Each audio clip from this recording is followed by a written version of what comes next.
அன்று திங்கட்கிழமை, மயிலாப்பூர். அன்று மாலை தான் இறக்கப் போவது பாவம் மூர்த்திக்கு தெரியாது.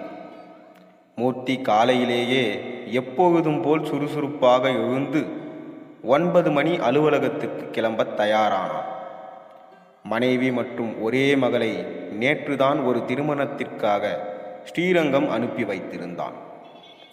பாத்ரூமில் கண்ணாடி முன் நின்று ஷேவ் பண்ணி கொண்டிருந்த போது அவனுக்கு பின்னால் புஷ்டி மீசையுடன் திடீரென ஒரு புராணகால உருவம் காணப்பட்டது.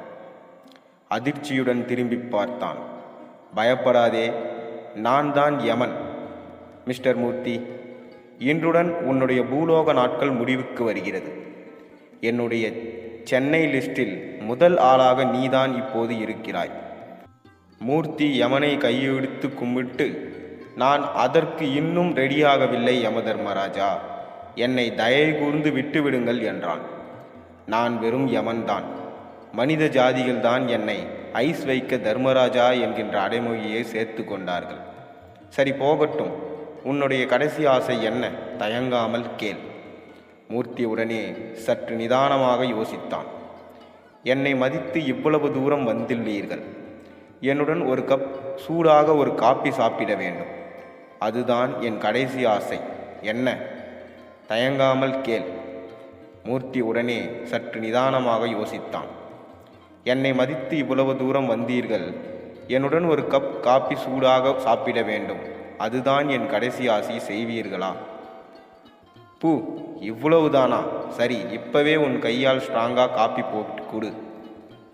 யமன் ஹாலுக்கு சென்று சோபாவில் அமர்ந்து கொண்டு தன்னுடைய லேப்டாப்பை மடி மீது வைத்து கொண்டு அதை திறந்து அதற்கு உயிரூட்டினார்.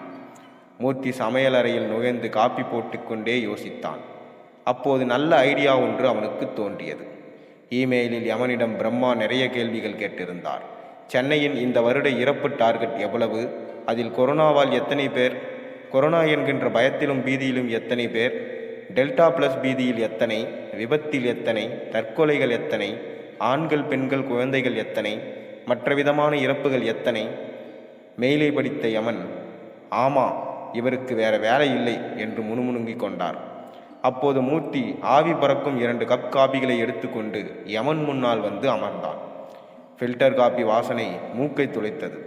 வாசனையை தனது பெரிய மூக்கால் ஆசையுடன் உறிஞ்சிய யமன் உடனே காப்பியை எடுத்து பருகலானார். லேப்டாப்பில் என்ன விசேஷம்?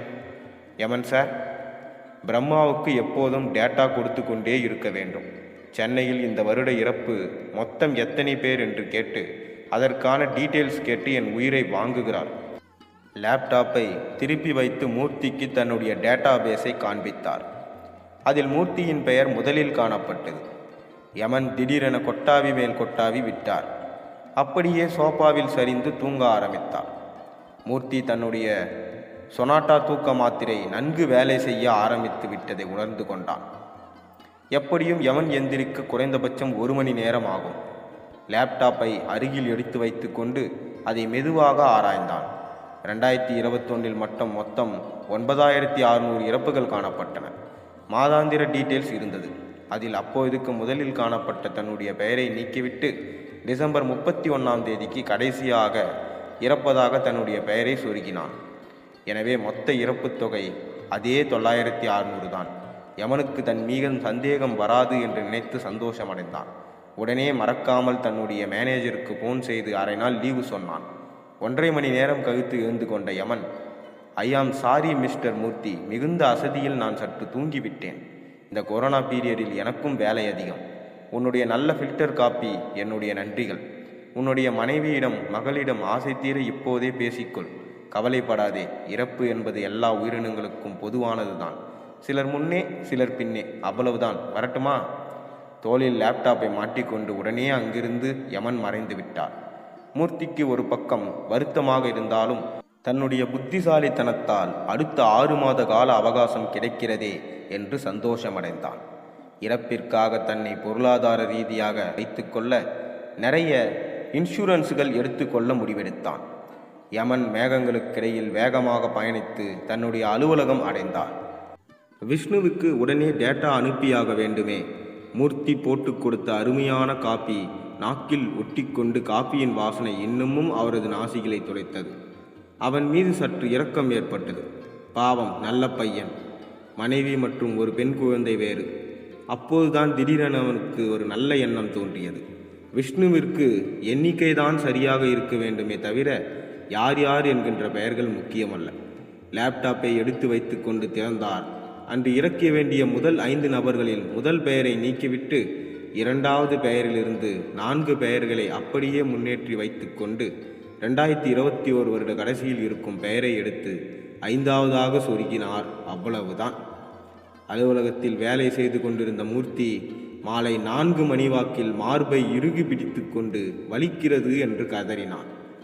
அருகில் இருந்த மல்டி ஸ்பெஷாலிட்டி ஹாஸ்பிட்டல் எமர்ஜென்சிக்கு மூர்த்தியை தூக்கி கொண்டு விரைந்தபோது அங்கிருந்த duty doctor, sorry, massive heart attack, is no more என்று கூறினார்.